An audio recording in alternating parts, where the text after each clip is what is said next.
Crystalline സോളിഡ്സിലേക്ക് act ചെയ്യപ്പെടുന്ന ഫോഴ്സിന്റെ ബേസിലെ crystalline സോളിഡ്സിനെ 4 ആയി ക്ലാസിഫൈ ചെയ്യുന്നു. That are molecular solid, ionic solid, covalent solid and metallic solid.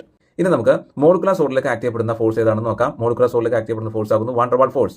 Ionic സോളിഡിലേക്ക് act ചെയ്യപ്പെടുന്ന ഫോഴ്സ് ആകുന്നു അയോണിക് ബോണ്ട്. കോവാലന്റ് സോളിഡിലേക്ക് ആക്ട് ചെയ്യപ്പെടുന്ന ഫോഴ്സ് ആകുന്നു കോവാലന്റ് ബോണ്ട്. മെറ്റാലിക് സോളിഡിലേക്ക് മെറ്റാലിക് ബോണ്ട്. നമുക്കിനി ഫസ്റ്റ് കേസ് നോക്കാം. മോളിക്കുലർ സോളിഡും അതിലേക്ക് ആക്ട് ചെയ്യപ്പെടുന്ന വാൻ ഡെർ വാൾ ഫോഴ്സും തമ്മിലുള്ള കേസ് നമുക്ക് നോക്കാം.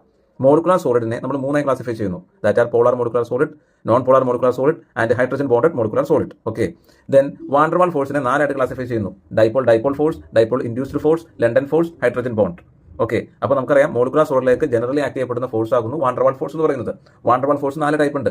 ഡൈപോൾ ഫോഴ്സ് ഉണ്ട്, ഡൈപോൾ ഇൻഡ്യൂസ്ഡ് ഫോഴ്സ് ഉണ്ട്, ലണ്ടൻ ഫോഴ്സ് ഉണ്ട്, ഹൈഡ്രജൻ ബോണ്ട് ഉണ്ട്. മോളിക്കുലർ സോളിഡിനെ 3 ആയിട്ട് ക്ലാസിഫൈ ചെയ്യുന്നു. പോളാർ മോളിക്കുലർ സോളിഡും നോൺ പോളാർ മോളിക്കുലർ സോളിഡും ഹൈഡ്രജൻ ബോണ്ടഡ് മോളിക്കുലർ സോളിഡും. ഓക്കെ, ഇനി നമുക്ക് പോളാർ മോളിക്കുലർ സോളിഡിലേക്ക് ആക്ട് ചെയ്യപ്പെടുന്ന വാൻ ഡെർ വാൾ ഫോഴ്സ് ഏതാണെന്ന് നോക്കാം. പോളാർ മോളിക്കുലർ സോളിഡിലേക്ക് ആക്ട് ചെയ്യപ്പെടുന്ന വാൻ ഡെർ വാൾ ഫോഴ്സിന്റെ പേരാകുന്നു dipole force.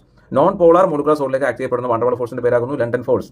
Hydrogen bonded molecular സോളിഡിലേക്ക് ആക്ട് ചെയ്യപ്പെടുന്ന വാൻ ഡെർ വാൾ ഫോഴ്സിന്റെ പേരാകുന്നു hydrogen bond.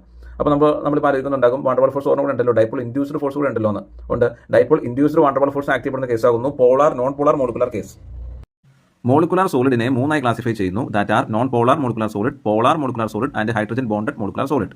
Non polar molecular സോളിഡിൽ വരുന്ന ഇന്റർ മോളിക്കുലർ ഫോഴ്സ് ആകുന്നു ലണ്ടൻ ഫോഴ്സ്. പോളാർ മോളിക്കുലർ സോളിഡിൽ വരുന്ന ഇന്റർ മോളിക്കുലർ ഫോഴ്സ് ആകുന്നു dipole interaction and hydrogen bonded molecular സോളിഡിൽ ഹൈഡ്രജൻ ബോണ്ട് ആകുന്നു ഇന്റർ മോളിക്കുലർ ഫോഴ്സ്.